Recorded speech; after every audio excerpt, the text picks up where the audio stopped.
Salut les gars, j'espère que vous allez bien. Bienvenue dans cette vidéo, bienvenue aux nouveaux, aux anciens, aux très anciens.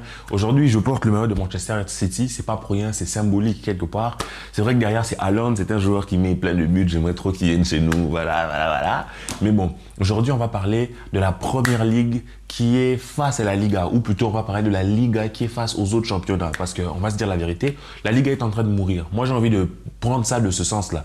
Mourir, pas parce que forcément on est devenu trop nul ou je sais pas quoi, la Liga a baissé d'intensité, la Liga a baissé de niveau, ah c'est pour ça que le Barça... Non, je vais pas traiter cet angle-là, je vais essayer plutôt de traiter le cas de la Liga en fait par rapport aux autres championnats. Je vais regarder la Liga par rapport aux autres championnats, par rapport à ce que je vois dans d'autres championnats, par rapport à ce que les autres championnats arrivent à proposer, et surtout une perspective d'avenir. Et moi, quand je vois mon championnat de la Liga, je suis inquiet pour la Liga, inquiet pour le Barça, mais vraiment pas sur ce que vous croyez. Aujourd'hui, on va développer un autre axe. J'espère que cette vidéo vous aura plu ou vous plaira. Alors, on prend le temps de partager, s'abonner, liker. C'est comme ça qu'on soutient la communauté. Et voilà, on est parti juste après le générique.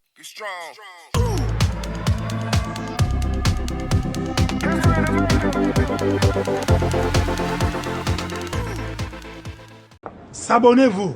Alors, je tiens juste à rappeler que tout ceci n'est que mon avis que je base sur 2-3 infos par-ci par-là. C'est mon inquiétude à moi personnelle. Donc, bien sûr, je vous invite à donner, vous, vos avis en commentaire. Est-ce que vous avez clairement déjà une préférence pour la Première Ligue, une préférence pour la Liga? Pourquoi vous préférez ceci et cela? Et pourquoi vous comprendrez sur la suite de la vidéo. Certaines questions arriveront et j'espère que vous pourrez y répondre en commentaire.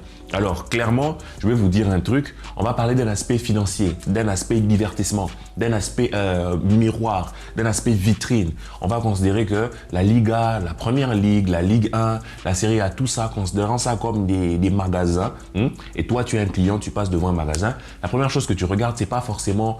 Tu n'as pas des yeux laser en mode Superman pour voir l'intérieur, qu'est-ce qu'il y a de précisément, ceci, tu regardes la vitrine. Il faut que la vitrine t'appelle, il faut que la vitrine tape à l'œil. Et aujourd'hui, quand tu regardes la Liga, quelle est la vitrine de la Liga? Le Barça, le Real. Mais au Barça, quelle image que le Barça renvoie? On a du mal en Europe. En Europa League, on a du mal ces dernières saisons. Le Real a gagné dernièrement la Ligue des Champions, mais dans l'ensemble, Benzema est en train de baisser, donc ils vont peut-être manquer d'un personnage clé fort pour essayer d'attirer du monde, d'attirer l'attention. Ça reste des clubs légendaires, le Barça et le Real, mais qu'en est-il de l'Atlético qui baisse un peu? Qu'en est-il de Valence aujourd'hui qui est dans un état piteux? Qu'en est-il des Séville, de certains clubs, on va dire quand même légendaires en Liga qui aujourd'hui disparaissent? Et quand je fais le parallèle avec la Première Ligue, c'est là que je me pose la question, mais pourquoi le président de la Liga, Javier Tebas, fait ça en fait? Il y a un problème, je ne sais pas si vous comme moi, vous vous rendez compte de ce que le mec fait. C'est un peu comme si le gestionnaire, on va reprendre l'exemple de la boutique, le gestionnaire d'une boutique, se dit, non en fait, notre vitrine, on va tout péter, on va tout casser, il n'y aura rien, il n'y aura que de la merde dessus. Et il fait ça tout en sachant qu'en face, il a un concurrent direct qui lui va mettre de la couleur, des lumières, tout sera clean, voilà. Et d'après vous, le client, il va où?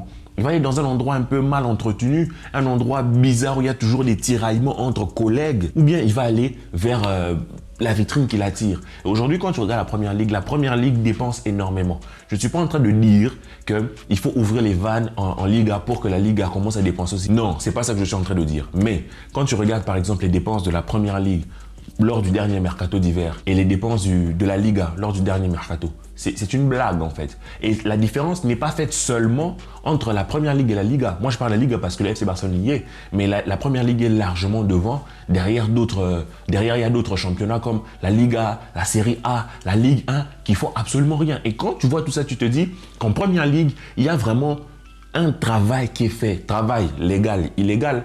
Je ne vais pas rentrer là-dessus pour l'instant, on en reparlera un peu plus tard. Mais il y a un travail qui est fait pour attirer les meilleurs joueurs, à faire les meilleures équipes, vraiment essayer de créer des All-Stars. Et derrière eux, il y a des fonds, souvent des fonds qataris, des fonds qui viennent des Saoudiens, tout ça. Bref, mais c'est-à-dire qu'il y a des fonds extérieurs qui rentrent et leur gouvernement a les vannes ouvertes. Le président de leur championnat, les vannes ouvertes. Et tout ça construit une rivalité énorme. Par exemple, il y a Manchester City et Liverpool qui visent Jude Bellingham. Imaginez déjà City avec l'effectif qu'ils ont. City a deux équipes dans son effectif, deux. Ils veulent aller chercher Léalio, va aller chercher Jude. Donc, chaque mercato, il se positionne sur des top joueurs. Alors, on a beau considérer que derrière ça, c'est du blanchiment d'argent, c'est de l'escroquerie, on s'en fout. D'où provient l'argent? Ok, l'argent provient, ok, d'accord, je vous l'accorde. Mais le problème, c'est que chaque année, la Première Ligue recrute tous les cracks. Ce qui fait qu'en Ligue 1, on s'appauvrit. Certes, il y a des bons joueurs locaux, il y a des très bons joueurs locaux, mais il y a des pépites à certains endroits que l'on n'a plus la force d'aller chercher. La Ligue A, la Ligue 1, il n'y a plus cette force-là pour aller chercher. Ce qui veut dire que dans 5 ans, qu'est-ce qui va se passer? La Première Ligue va s'accaparer tous les cracks. Et nous, moi, fan du FC Barcelone, je n'aurai qu'avec moi que l'aura de mon club. Que l'aura de mon club. Et c'est pour ça que je dis, les fonds viennent d'une mauvaise source ou bien il faudrait réglementer tout ça. Le Paris Saint-Germain ou Manchester City ne respectent pas les fair play. Ils ont des excédents d'1 milliard, on est d'accord. Mais en Liga, on nous dit tous les jours que le Barça, par exemple, n'a pas un problème de liquidité, n'a pas un manque d'argent, mais un problème au niveau du fair play. C'est là, en fait, que ça me hic, que ça me tique, que ça me dérange, que ça me tape sur le système. On a un problème de fair play. Mais ce n'est pas que le Barça. Tout le championnat est dans la merde. Pourquoi pas se dire, pour le bien de mon championnat, on révise un peu les choses? Pourquoi pas réviser un peu les choses pour le bien? Tu vois que ton championnat se meurt. Tout ce que Javier Tebas fait, c'est ouvrir sa bouche pour dire « Ouais, le Paris Saint-Germain, le Qatari, Manchester City, ils dépensent trop. » Et qu'est-ce que toi-même tu fais pour ton championnat? Que dalle. Comme ça. Gorge, tu les serres à la gorge, tu les pends, tu les tues toi-même. Pourquoi? Quand tu sais qu'il y a des clubs comme Valence, des grands clubs qui ont signé ce CVC de merde là, et qui sont en train de se retrouver en relégation, qui vendent tous leurs joueurs, qui ne savent plus quoi faire, qui vont peut-être descendre, qui vont être en récession, je ne sais pas quoi.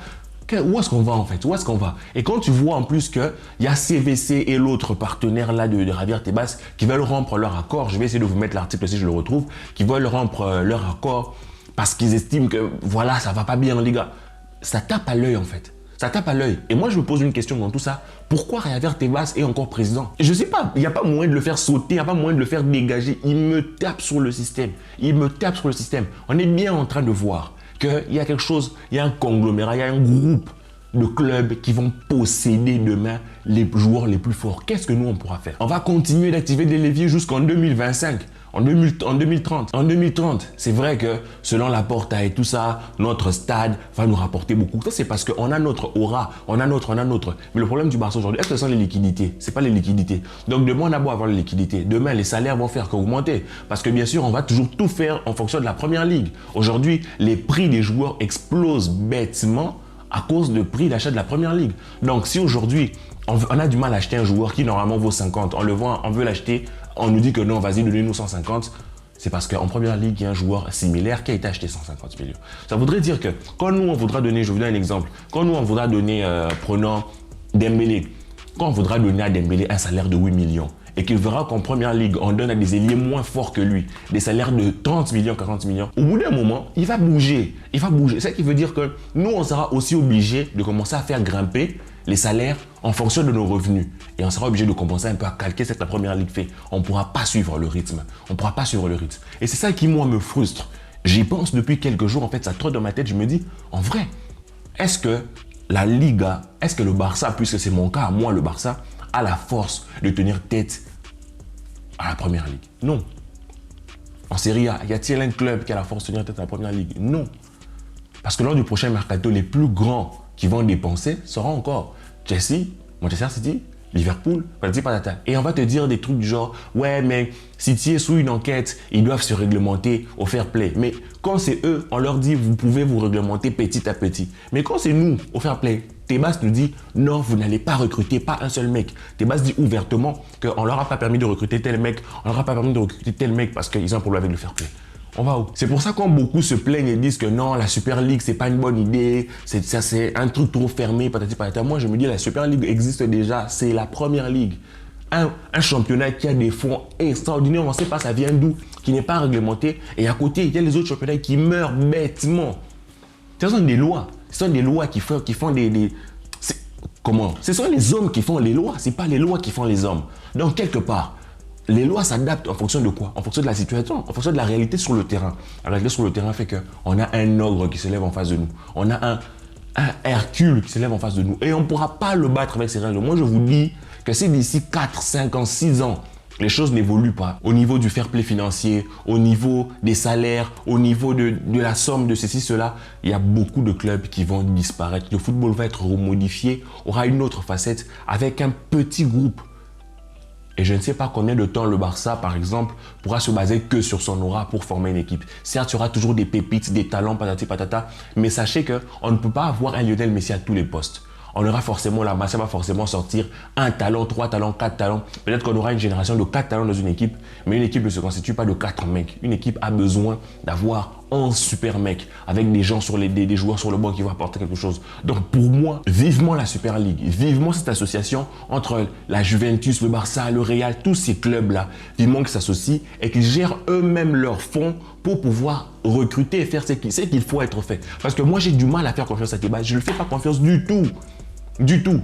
Sur le prochain mercato, il ne faut pas rêver. On va voir encore les joueurs que nous convoitons aller en première ligue. Et nous, on va être là à galérer avec des joueurs, ceci, cela, un remplaçant, ceci, des joueurs moyens. Et en espérant que le coach fasse des miracles avec des joueurs moyens, parce que nous sommes dans l'incapacité de recruter des top joueurs. Pourquoi nous sommes dans l'incapacité de recruter des top joueurs? Seulement le Barça, non. C'est toute la Liga. Tous les championnats face à la première ligue qui eux pètent tout. Donc encore une fois, comme je l'ai dit en début de vidéo, ce maillot très symbolique, la première ligue est en train vraiment de tout bouffer, de manger tous les autres championnats. Peut-être le Paris Saint-Germain sort la tête de l'eau parce qu'il est parti au Qatar, mais là, il y a lieu pour nous, le FC Barcelone, pour nous la Liga en fait, que Tebas arrête de nous serrer le cou et que les choses évoluent. Vivement cette Super League, vivement peut-être que cette Super League nous serve de pression à l'UEFA pour que les choses soient plus réglementées du côté des clubs anglais et du côté aussi de chez nous. Il faut parler à Tebas, il faut que ça cesse. Donc voilà les amis, c'est mon petit coup de gueule sur ce sujet. J'espère que la vidéo vous aura plu. Vous me donnez vos avis en commentaire bien sûr, en partage, en like comme d'habitude. Que la paix soit sur vous, on se retrouve pour des prochains sujets. Ciao.